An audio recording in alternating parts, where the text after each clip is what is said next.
আজ আমি তোমাদের সাথে শেয়ার করছি আমার শান্তশিষ্ট ছেলেকে আমি কত ভালোভাবে খাওয়াই। তোমরা কি তোমাদের বাচ্চাদের জন্য এই পথ অবলম্বন করো? মনে হয় আমার ছেলে সহজে খেয়ে নেয়।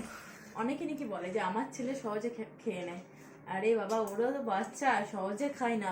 একটুখানি দেখে তোমরা ভাবো সহজে খেয়ে নেয়। এই দেখো কি পথ অবলম্বন করেছে ওকে খাওয়ানোর জন্য, কিন্তু তবুও খায় না।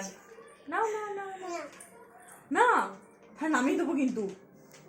নাও নাও নাও নাও নাও নাও নাও, ওদের ভিডিও হচ্ছে। খেয়ে নাও লক্ষ্মী ছেলে। বাংলার রুটিও তুমি খাবে না? খেয়ে নাও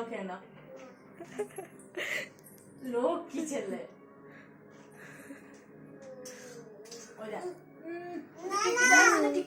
টিকটিকে আসছে। ওই দেখো, হ্যাঁ দেখলে তো কত কি করে, এক চামচও যায়নি, হাফ চামচ গেল।